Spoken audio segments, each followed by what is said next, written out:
Good morning, students. Now we start our today's class in the subject of geography.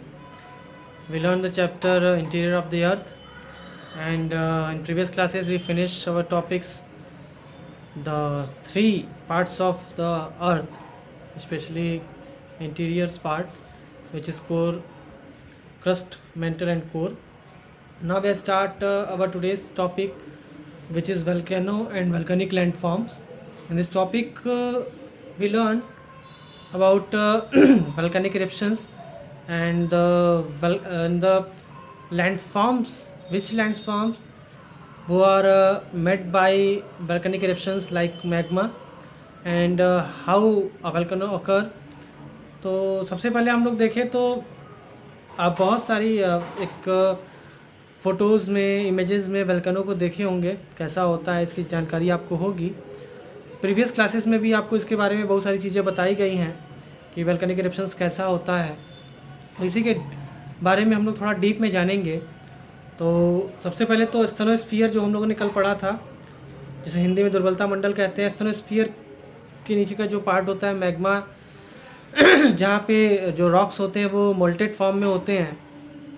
तो volcano जो होता है वहाँ से एशेस, गैसेस, ऐश यानी राख, गैस और मोल्टेड रॉकी मटेरियल्स, ये सारी चीज़ें एक्सट्रैक्ट होती हैं, निकलती हैं बाहर, उन्हें वल्केनो कहते हैं। और स्थेनोस्फीयर से जो मोल्टेड रॉकिंग मटेरियल निकलते रहते हैं, जिन्हें हम लावा, उस जब तक वो अंदर रहते हैं वल्केनो के तब तक हम उसे मैग्मा कहते हैं।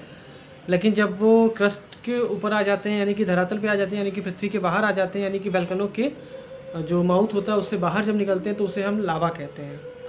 और ये लावा फिर आगे चल के और बहुत सारे फॉर्मेशंस करते हैं, उसके बारे में हम लोग आगे चर्चा करेंगे। और यही जो लावा होते हैं, इनके जब ये जमते हैं, टुकड़ों में फ्रीज होते हैं, तो इन्हें साइरोक्लास्टिक डेब्रीज कहा जाता है। और बहुत सारे इसमें गैसेस भी होते हैं, नाइट्रोजन, जैसे नाइट्रोजन होते हैं, सल्फर होते हैं, इनके यौगिक होते हैं, इनके जॉइंट्स होते हैं, मीन्स कि इनके कंपाउंड्स कहा जा सकता है इसके, इनके कंपाउंड्स होते हैं, नाइट्रोजन के कंपाउंड्स और सल्फ़र के कंपाउंड्स होते हैं कुछ मात्रा में, मतलब बहुत सारे कम मात्रा में क्लोरीन, हाइड्रोजन और ऑर्गन्स भी पाए जाते हैं। यानी कि जो वल्कनों के नीचे मैग्मा होते हैं और जो गैसेस होते हैं, ये सल्फ़र के कंपाउंड्स, नाइट्रोजन के कंपाउंड्स, क्लोरीन, हाइड्रोजन, आर्गन, ये सारी चीज़ें पाई जाती हैं। अब आप देखिए, इन्हें डिफ़ाइन भी किया गया है, इन्हें डिफ्रेंशिएट भी किया गया है। तो किन किन पार्ट्स में इसको डिफ्रेंशिएट किया गया है उसके बारे में हम लोग चर्चा करेंगे। जब से पहला पार्ट जो है वो शील्ड वल्केनो। शील्ड वल्केनो किसे कहते हैं, सबसे पहले हम इस पर चर्चा करेंगे। तो फीचर में अगर इसके फीचर को देखा जाए शील्ड वल्केनो का, तो ये सबसे बड़े वल्केनो माने जाते हैं सारे वल्केनोज़ में।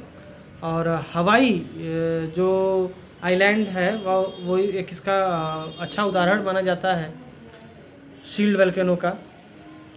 और इसके बारे में अगर हम और थोड़ा चर्चा करें, तो ये जो मैग्मा जब बाहर आता है और लावा का फॉर्मेशन लेता है, तो जब वो लावा पहले तो निकलती है तो लिक्विड फॉर्म में निकलती है, और जब वो फ्रीज होती है, ठंडी होती है, तो उसी के फॉर्मेशन से ये शील्ड वल्केनोस बनते हैं। और इनके जो ढाल होते हैं वो बहुत ज़्यादा हैवी ढाल नहीं होते हैं, क्योंकि ये लावा जब निकलते हैं बाहर तो जमने के बाद उसे विस्तार यानी कि स्प्रेड करना शुरू कर देते हैं, बिल्कुल फैलाव होने लगता है, जिसकी वजह से जो इनके हम ये कह सकते हैं स्टीपी नहीं होता, स्टीप में नहीं जाता है, बहुत ढाल बहुत ज़्यादा तीखा ढाल नहीं होता है। और चूँकि अपने मैग्मा से बने होते हैं, इसमें एक खासियत तो और होती है कि इनके वेंट से जब पानी अंदर जाता है तो वहाँ पे ये ब्लास्टेड नेचर के हो जाते हैं, ब्लास्ट भी करते हैं। वरना अगर ऐसे देखा जाए तो बहुत ज़्यादा ब्लास्टी नेचर के ये नहीं होते हैं। उसके बाद है कंपोजिट वल्केनो, और जिनके बारे में अगर बात की जाए तो शील्ड के अलावा ये जो होते हैं काफ़ी कोल्ड नेचर में माने जाते हैं। कोल्ड नेचर के साथ साथ इनमें से जो लावा निकलता है वो विस्कोस होता है, यानी कि गाढ़ा या चिपचिपा होता है, बहुत ज़्यादा लिक्विड फॉर्म में नहीं होता। जैसा कि हमने शील्ड वल्केनो में देखा कि उनके जो लावा होते हैं बहुत लिक्विड फॉर्म में होते हैं, लेकिन ये बहुत ज़्यादा लिक्विड फॉर्म में नहीं होता। गाढ़ा या चिपचिपा होता है, विस्कस जिसे कहते हैं। और इसके साथ साथ अगर इसके और फीचर्स के बारे में हम लोग बात करें तो ये इस वोल्केनो में काफ़ी एक्सप्लोजिव होते हैं। और इसके साथ साथ जब ये लावा अपना इरप्ट करते हैं तो बहुत सारे पायरोक्लास्टिक मैटर्स और एशेज, ये सारी चीज़ें अपने वेंट से इरप्ट करते हैं, यानी कि वेंट यानी कि जो नली होती है, नली कहते हैं उसको, अपने वेंट से इरप्ट करते हैं। और ये जो मटेरियल्स निकलते हैं तो ये उस वेंट के अगल बगल आकर के एक तरीके से जमना शुरू कर देते हैं, जिससे इनके फीचर्स चेंज होते रहते हैं और इसलिए इन्हें कंपोजिट वोल्केनो कहते हैं। उसके बाद कैल्डेरा की हम बात करेंगे। कैल्डेरा के बारे में देखिए, अर्थ पे पाए जाने वाले जितने भी ज्वालामुखी या वोल्केनो लैंडफॉर्म्स हैं या वोल्केनो हैं, उनमें ये कैल्डेरा जो है वो सबसे ज़्यादा एक्सप्लोजिव होता है। और इसका फीचर ये होता है कि जैसे ही इसमें विस्फोट होता है, ब्लास्ट होता है, तो ये जो इसका स्ट्रक्चर है वो ऊपर उठने की बजाय बल्कि अपने आप को ही डिस्ट्रक्ट कर लेता है, तोड़ लेता है और नीचे की ओर धंस जाता है और एक वेल की तरह इसका फॉर्मेशन हो जाता है, कुएं की तरह फॉर्मेशन हो जाता है जब ये विस्फोट होता है और नीचे की ओर इरप्ट डाउन होता है। तो इसीलिए इसको कैल्डेरा, इसी को कैल्डेरा कहा जाता है, इसी फॉर्मेशन को कैल्डेरा कहा जाता है। और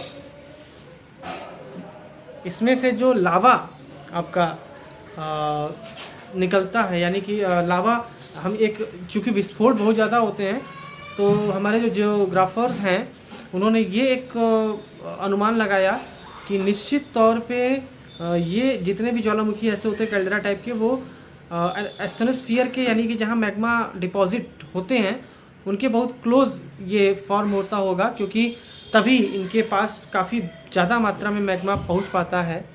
इसके बाद आप देखिए तो फ्लड बेसाल्ट प्रोविंसेस है और ये जो वोल्केनो का टाइप है ये सबसे ज़्यादा लिक्विड फॉर्म में जो लावा होता है उसको इरप्ट करता है।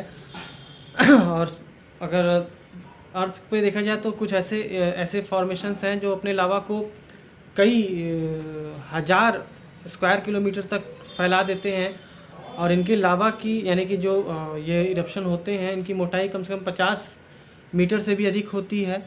और कई बार एक अकेला जो इनका फ्लड होता है वो सैकड़ों किलोमीटर तक फैला देता है, मतलब स्प्रेड करता है, सैकड़ों किलोमीटर तक इस अपने पूरे लावा को फैलाता है।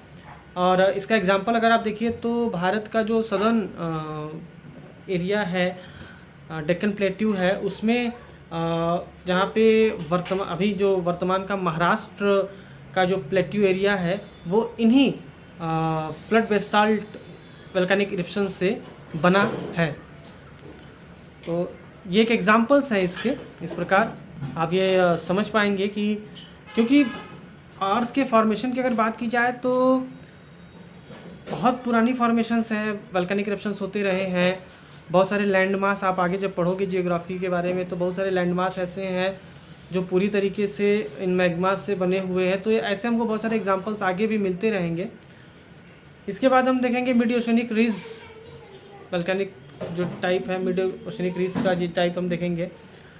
और मिड ओशनिक रिज को आप ऐसे जान लीजिए कि जैसे पहाड़ होते हैं एकदम चेन बना करके, वैसा ही समुद्र के अंदर पहाड़ों का चेन है जिन्हें रीज कहते हैं, उसी में से वोल्केनिक इरप्शंस होते हैं। और ये चेन जो होता है 70,000 किलोमीटर से भी ज़्यादा लंबा है और इसका जो मिडिल पार्ट होता है वहाँ से ये इरप्ट करते रहते हैं अपने मैग्मा को, या लावा हम कह सकते हैं लावा को। और मिड ओशनिक रिज के बारे में आगे के चैप्टर्स में हम बहुत डीप में पढ़ेंगे, तो अभी केवल एक छोटा सा हमको इनकी जानकारी लेनी है, केवल इंट्रोडक्शन पार्ट लेना है।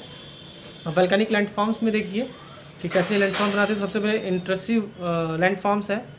इग्नियस रॉक बनने के प्रोसेस को ही इंट्रसिव फॉर्म्स कहा जाता है। जब लावा इरप्ट होता है और वो जो क्रस्ट पे पहुंचता है और क्रस्ट पे पहुंच करके जब ठंडा होता है तो इग्नियस रॉक बनाता है, यानी कि जो इग्नियस रॉक के बारे में हम लोगों ने ज्योग्राफी पढ़ा है पहले, जो सबसे पहले पत्थर बनने का प्रक्रिया होता है, रॉक बनने का प्रक्रिया होता है, इग्नियस रॉक होता है। तो इसमें आपकी किताब में भी है, the cooling may take place either on reaching the surface or also while a lava is still the crystal portion depending on the location of the cooling of the lava. Igneous rock are classified as a volcanic rocks.